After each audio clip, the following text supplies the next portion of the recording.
Crispin, The Cross of Lead by Avi, Chapter 38. All afternoon I wandered in a kind of daze, beguiled by what I saw. It was as if my world had multiplied many times in size, numbers, and wealth.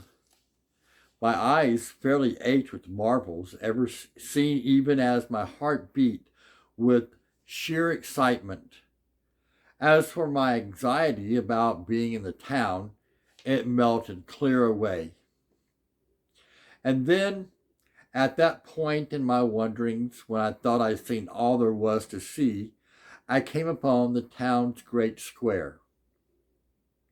Here, in a vast open space greater than the Stromford's entire commons, buildings pressed in on all sides. Some seemed new, some old. Some were straight while others sagged, but the square was dominated by two buildings that stood at opposite sides. By far, the biggest structure was a great church, a cathedral, as I had learned, which soared upward with a multitude of towers. These towers, joined together by what looked like floating arches, were emblazoned with countless embellishments and statues that seemed as real as life. Set between the high front towers was a vast circle of stone and multicolored glass. Below it was the main entry, deep framed with columns and more statues. The whole gigantic structure seemed to rise toward heaven itself, stone leaping into glory. Opposite the church, on the other side of the square, was a large stone building some 3 stories tall. Whereas the church rose high, this building seemed to cling to the earth with a weight and bulk that bespoke earthly power. On its first level were big wooden doors over which there had been set an open space, caged in with metal bars.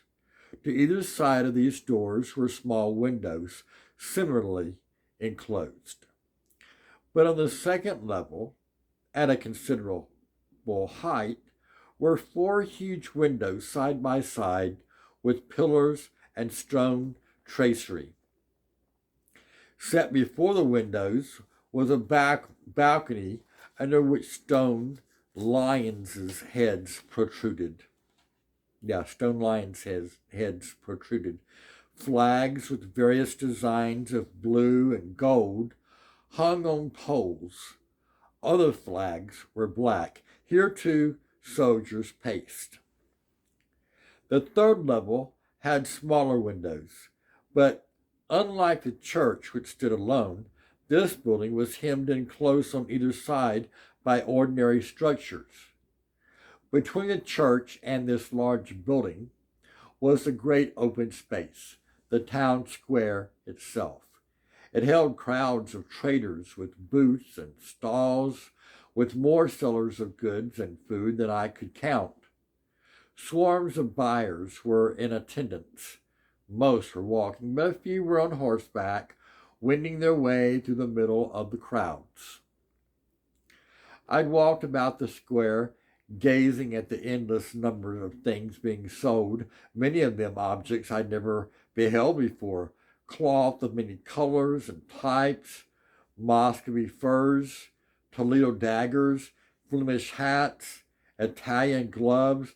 There were baskets, boxes, and boots. There were shoes, tools, and armor. As for food and spices, why, I actually saw a bowl full of peppercorns.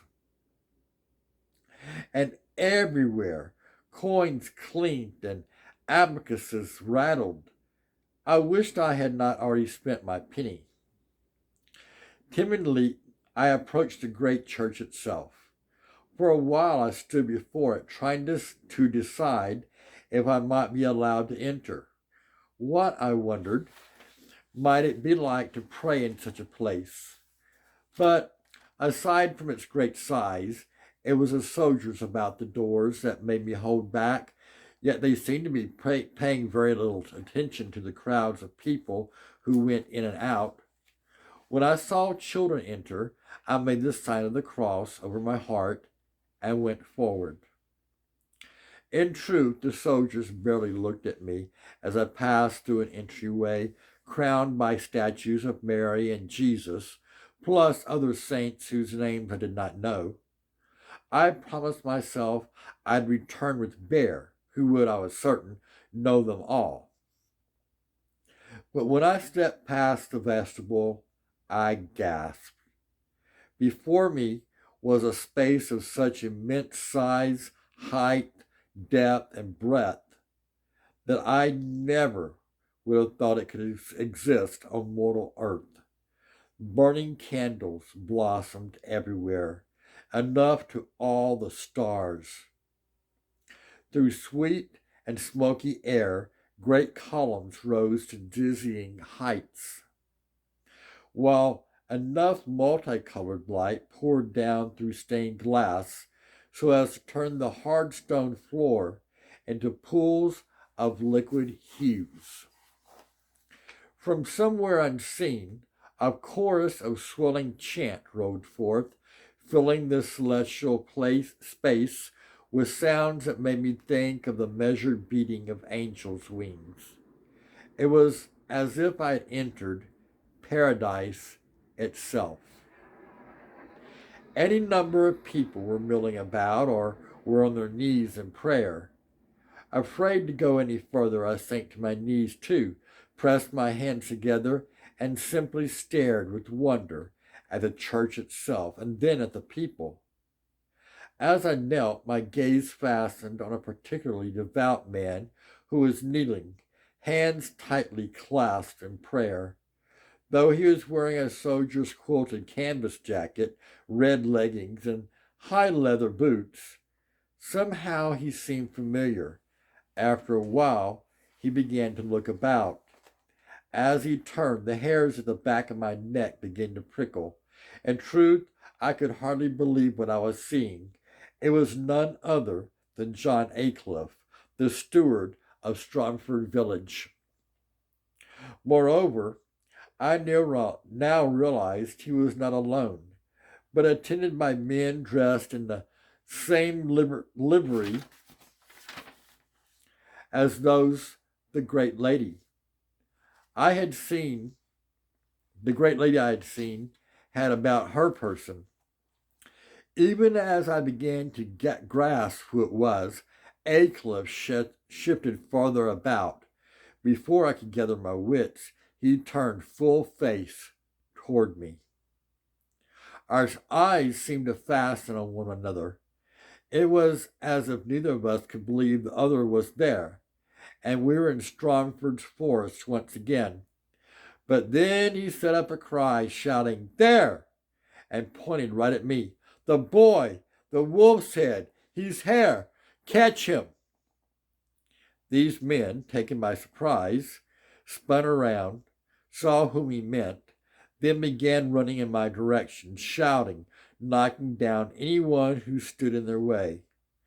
By then I had collected wits enough to leap to my feet and race out of the church. Once outside, I plunged into the mass of people in the square, pushing and dodging to get away. After leaving the square, I raced on without any knowledge of where I was, running through one narrow lane after another. I went in no particular direction and never paused to look back. All I could think of was that I had to get back to Bear. How long I ran, I don't know, but I was still peltering through a particularly narrow lane when a man leaped out in front of me. "Halt!"